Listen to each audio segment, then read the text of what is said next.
Bringing our first guest this morning, Bill Baruch, the president of Blue Line Futures, joins us. Bill, welcome. Thanks for sharing part of your Friday morning with us.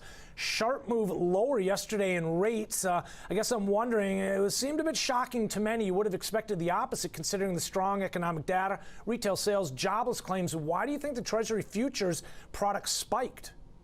Yeah, it was very surprising. I've actually wrote about that for my clients in my morning note today.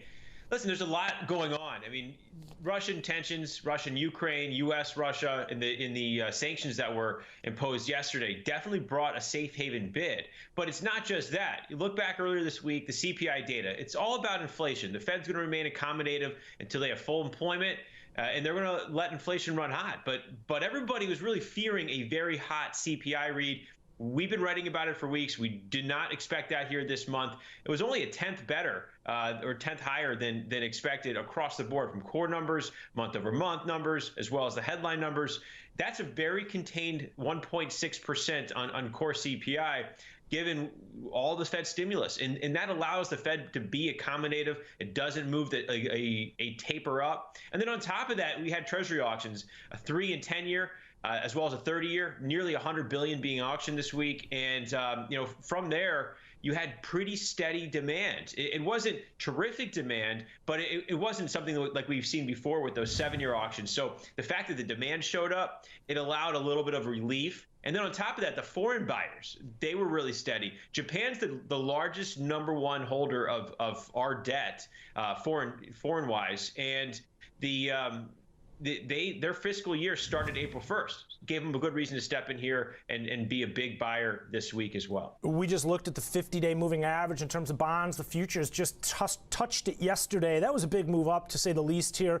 We're back up into the middle of this 158 handle right now as we speak, down on the day slightly by about 22 ticks here, by about 0.5%. But, Bill, I wanted to get your thoughts because we also heard from Fed Chair Jerome Powell this week, and it was somewhat amusing to me. It kind of reminded me of a parent in the car on a long road trip with their kids. They keep asking, are we there yet? Are we there yet? And Powell kind of came out and said, well, in terms of the tapering asset purchases, he said, we've made substantial progress towards, or further progress towards our goals from last December, he said, when we announced the guidelines. But in all likelihood, it's going to be well before they start to consider raising rates. I mean, it seemed like that kind of calmed some of the concerns, not only some of the comments this week, but the comments we've been hearing over the last 2 weeks, really. We've had multiple Fed speakers, Powell himself 5-6 times, it seems like, in a really consistent message throughout the last, the month or so consistently, but this is an ongoing message, one could argue. Absolutely. They've not only just him, but they've been very, very coordinated throughout. Big time. When you back up the truck and you see how many jobs that were lost, and their narrative is job growth, that we need to get back to full employment, and they're willing to allow inflation to run hot. So again, that CPI number gives them a lot of breathing room. It's a very, very Goldilocks. The April number, the April baseline, that's what really was hit during the pandemic. So those year-over-year numbers are going to be much higher next month for the April data. But overall, if you look back at the jobs, I mean, we're still 8 million jobs short from pre-pandemic levels. And the Fed is going to, they really want to get that job growth there. Yep. We had 1 million or nearly 1 million for the March number, but you have reopenings, you have seasonal summer hirings. So you think April, May, June, July, the next 4 months, they bring back 1 million jobs each month. We're still 4 million jobs short. And that's another thing that I've been writing about constantly is the Fed doesn't want to leave those last 4 million behind. Those are the people that are hardest hit from this pandemic.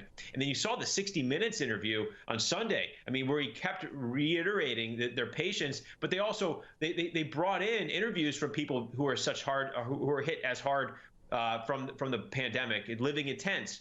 These are the people that the Fed's worried about, and by some consideration too, we didn't even get back to full employment on this rebound prior to the pandemic. So the Fed's going to be patient, and continuing to reiterate that is supportive to risk assets, and it's bringing a bid this week in treasuries. Full employment, a major focal point for the Fed. Also wages, in theory, people have been arguing it's going to be tough to see wage inflation without full employment.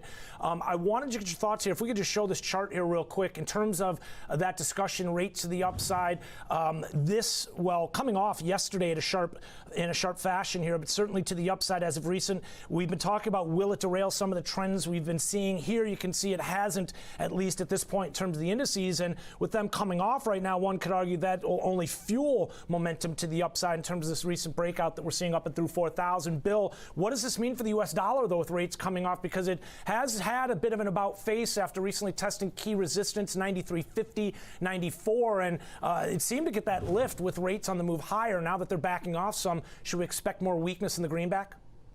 Yeah, I do think the greenback weakens. There's a nice breakdown, through the fourth quarter, and it got a lot of people chasing that market. And then you know what markets do? They bring pain, and the dollar rebounded, and it definitely squeezed a lot of those shorts out. And now it's time to resume the downtrend. So we did have rates rising, and when rates are rising in the U.S., especially when they're outpacing that from, say, Germany, the spreads between the U.S. and German 10 years are back to pre-pandemic levels. That's going to bring a bit to the U.S. dollar. But now that spread is backed off. 200 basis points is about a support level in that spread. We're seeing that back off a bit. It's about 180 or 185, 184 or so.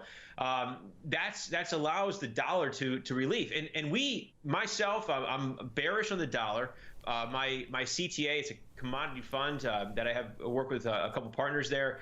We're very bullish on the euro. We've been capitalizing on some euro calendar spreads and different option structures there. That's performed very well for us. So we see the euro rising and staying out above 120 here through much of this year. Now, that can change. I mean, there's definitely things developing with this pandemic. I mean, you've seen Europe go into some different lockdowns. Other parts of the world are not as far ahead as we are in the U.S. Vaccine rollouts and suppressing some of those case numbers. So things can always change. That's why you got to continue to manage your risk. But right now, we do see a clear path higher for the euro, and the dollar index is weighted by 57% the euro. We were just talking at the top of the show about the meeting with President Biden and Japan's Prime Minister Suga today, getting some attention. Also, the yen has been a big factor, I think, in terms of some of the price activity we've been seeing. You mentioned the euro. How big of a focal point should we be watching in terms of the 6J? I think the yen does have some room to the upside. It was really hit hard last year. I think that we can, 92, some resistance. We kind of get out above there. We could see a little bit more of a move. And it's really, if it's the dollar moving lower, it's going to be a broad move, and that's going to bring tailwinds to the yen. Even looking at the Canadian dollar, I mean, in the outbreak in Canada for the pandemic currently has definitely given some bearish thesis to the Canadian dollar, but it can't even break down. So I think the yen has some good upside. I'd rather be playing some of that upside at being long gold rather than being long the yen. But I do think the yen has some area there. But given that, though, don't misinterpret my comment on gold there. We're moving into some really strong resistance here in gold at 1780 today. All right. Well, yeah, you want to talk financial markets and not commodities today. But no, I did want to get your thoughts on gold because it does seem to be more closely tied to that dollar move yesterday. Quite a bit downside weakness there, as we touched on. But gold saw quite the move in reaction to it. It seems very closely tied as of recent, over the last few days at least, in terms of weakness in the dollar, strength in gold. Yeah, absolutely. The dollar had the weakness there has brought in the nice needed tailwind, but it's not just the dollar; it's the treasuries as it Yeah, okay. The treasuries yesterday really got gold out above the 50-day moving average, out above this consolidation pocket that's been really tough area for it to get through.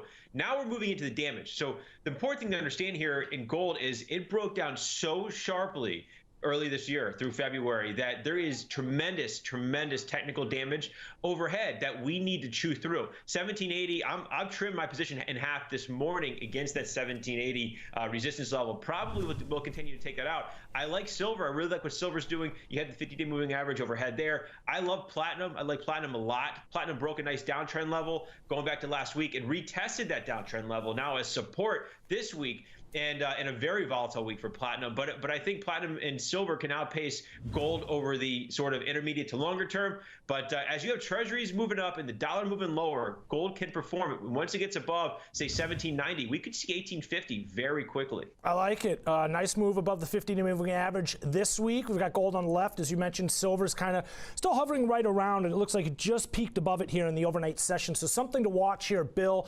Appreciate you joining us here, talking financials, sneaking in some commodities there towards the end. And always a pleasure, Bill. Thanks for sharing part of your Friday morning with us, ladies and gentlemen. Bill Baruch joining us from Blue Line Futures.